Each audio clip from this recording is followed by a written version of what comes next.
Let's speak to Conservative MP for Grantham and Stamford, Gareth Davies, with us this morning. Have you got a ministership? Shadow ministership, yes. Not yet. OK. What do you fancy? We've got a shadow cabinet in place, but I believe it's... I'm sure you'll get the call. Did you see the GDP figures? What did you make of them? It's pretty good. Exceeded expectations. This builds, of course, on the first quarter of the year, which was the fastest growth in the G7. It shows that, as we were saying when we were in government, that we turned a corner, inflation back down to 2%, real wages rising above inflation for 11 months in a row, and growth starting to come back to our economy because of that inflation coming down. And so we're very optimistic in my party that growth will continue, but it's on the Labour government to take that forward now and not screw it up. So why did he call the election early? Well, there's a number of factors as to why the Prime Minister would want to call an election, but the economy is just one factor. But I'm very proud of my time in the Treasury, the measures that we put in place, that the OBR at the time of fiscal events made clear would add to economic growth. That's now coming through, and we're seeing the fact that we've handed this Labour government a pretty solid economy, which is back on track, turned a corner, and going forward with growth. You concede that you went too soon? I'm not saying that at all. I'm saying we've performed well on the economy and we're handed... It was a question as opposed to a statement. You did go too soon there, didn't you? That's for others to assess and reflect. I think there are other factors that the Prime Minister will have considered in addition to a strong economy as to why he goes in July and not in other months. But it was going to be this year at some point, wasn't it? So. It could have been January of next year, as we know. What's going to go on with who's going to lead the party? Who's your favourite?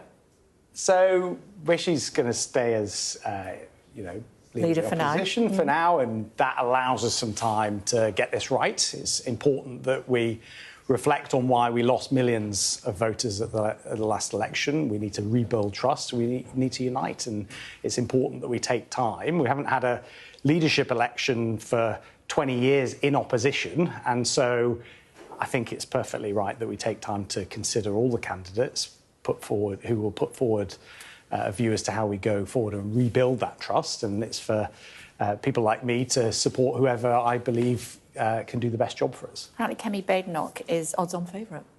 Well, we'll see who announces. Nobody's announced yet, but when they do... They may as well have done. When they do, we'll obviously consider that. Yeah, what do you think?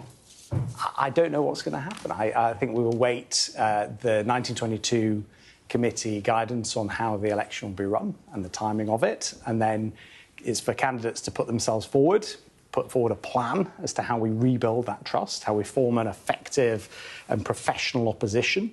It's right that we do that, by the way, because millions of people didn't vote for the Labour Party. Millions of people did still vote for us. And so on behalf of them, we have to push this Labour government, who we believe are trying to roll the pitch to raise taxes. You need to sort out who the new leader is. So we do, but again, it's important, at the start of this Parliament, we take our time, get this right, because I believe we can snap back. I think we can hold this government to account effectively, and I think we can be back in government quicker than maybe some people think we can. And so it is right that we take time, and I'll be watching that very carefully.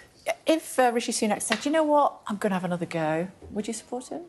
I don't think that's likely to happen, so I'm not going to deal with hypotheticals like that, no matter how unlikely. OK. On a serious note, talk to me about what happened in Bushey yesterday. Honestly, I just can't get over what happened and the terror that those women must have felt in the moments before they died. What should happen about laws when it comes to crossbows? Well, you're right. It's absolutely tragic and horrific to hear the details of what unfolded. Obviously, there's an investigation going on, and I can't comment on the specifics of that investigation. Nobody's been arrested. So it wouldn't be appropriate to do that. But on your point around crossbows, while incidents are quite rare, as I understand it, involving crossbows, obviously, when something like this happens, it's important that we reflect and review the laws. And actually, just before we left government, we did launch a consultation specifically on crossbows to make sure that we keep this law under review. And I would encourage the new government to do the same and to review this. Under what circumstances could you possibly have a requirement for a crossbow? Well, this is something we need to look at. As I say, cases involving violent offences with crossbows are rare, but obviously when they do happen, it's devastating. And so, as I say, we launched a consultation before we left office, and I've encouraged the new government to look at this in light of the events yesterday. Yeah. Reform. What are you going to do about reform? A poll suggesting that half of grassroots members are in favour of merging with Reform. So Reform, clearly a relatively new party, but took votes from the Conservative Party. In significant numbers. And enabled a Labour government who will increase taxes and increase immigration. So they've enabled that Labour government to come in. Of course it's democracy, but we need, as I said at the beginning of this interview, to make sure that we rebuild trust with the British public, those people that left us at this election. And they didn't just go to Reform. We lost voters to other parties as well, Answer my like question. the Liberal Democrats. And so we need to look forward as to how, one, we need to reflect on how we lost the trust and how we lost those voters in the first place, and then have a plan, not just to form an effective government, but to rebuild the trust and win those voters back. I'm confident that we can do that. OK, my question is, are they a party that you could do business with and potentially even merge with? Well, look, they have enabled a Labour government and they've prevented dozens of Conservative members of Parliament from coming back to help reduce taxation and reduce immigration. And so any party that has an affront to conservatism is not a party that I think we should bring in. So no is the answer. Well, they've actively tried to destroy the Conservative Party. They've actively tried to prevent and have executed you had a good go at it. A policy which has enabled many of my colleagues who are true Conservatives to enter Parliament and to be in government. And so that's not something I think we should entertain. Let's end on an up. Are you a football fan? I am, yes. Did you watch the game? I did. Yes. And? I mean, obviously, it's fantastic. Yes. Watching. Feels like there's a bot coming. There's no bot. No, it is. Obviously, it's fantastic. As an England fan, obviously, it's a bit of a roller coaster, isn't it? Yeah. And we enter Sunday now with tremendous hope. I think we're going to win it.